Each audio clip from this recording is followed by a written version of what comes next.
हल्के असेंबली बालकुंडा के मोड़ताड़ मंडल मुस्तकिल के नेशनल हाईवे नंबर 63 पर मर्द और खवातीन किसानों का रास्ता रोको एहतजाज। मोड़ताड़ में किसानों ने एहतजाज करते हुए मीडिया नुमाइंदों से बात करते हुए कहा कि नेशनल हाईवे 63 रोड की तोसी के लिए पहले रोज मैप मौजूद हैं।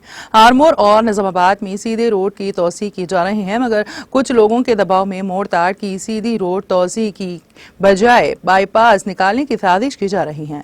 किसानों ने इनसे इंसाफ करने का मुतालबा करते हुए शदीद नारेबाजी की।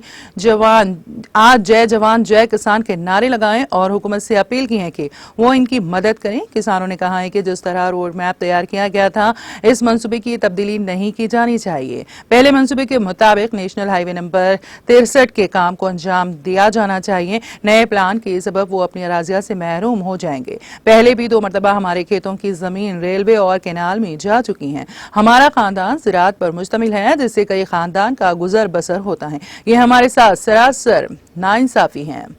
पहले प्लान के मुताबिक ही नेशनल हाईवे नंबर 63 रोड की तोसी की जाए, बाईपास रोड के प्लान को मंसूख किया जाए। किसानों ने इंतबाह दिया है कि उनकी अराजियां जबरदस्ती तौर पर हासिल करने की कोशिश की गई तो वो अपनी अफराद खानदान के साथ खुदकुशी कर लेंगे और उनकी जिम्मेदारी हुकूमत पर होगी। पुराने प्लान के तहत ही नेशनल हाईवे नंबर 63 रोड में रोड मैप के तहत रखा जाए को जो कॉम्प्लेक्स मौजूद हैं वो बगैर इजाजत तामीर किए गए हैं, जो गैर कानूनी है। किसानों के धरना की वजह से बड़े पैमाने में खलल पड़ा है।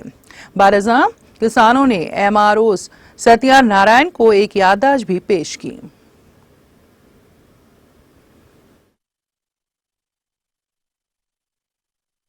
భూములు ఇచ్చేది లేదు।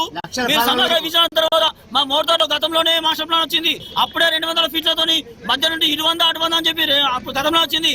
తెలిసి కట్టుకున్న ఇండ్లు పోతాయని తెలుసుకున్న కట్టుకున్న ఇండ్లు రోడే పోతుంది, తోటలోకి వెళ్ళిపోదు। ఇప్పుడున్న రోడ్నే ఇన్న రోడ్లనే ఇల్లు పోతాయని తెలిసి మరి కట్టిర్రు, ధైర్యం చేసిర్రు, లక్షల కిరాయితం చూసిర్రు। ఆ లక్షల కిరాయిలు వస్తే వచ్చినాయి, ఇప్పుడు పోతే ఇల్లు పోతాయి। పోనివ్వండి, మా రైతుల మీద మీ రోడ్డు పడేస్తారు। ఇన్ని రోజులు మేము మట్టి రోడ్లు నడిచాం, ఇప్పుడు కూడా మట్టి రోడ్డు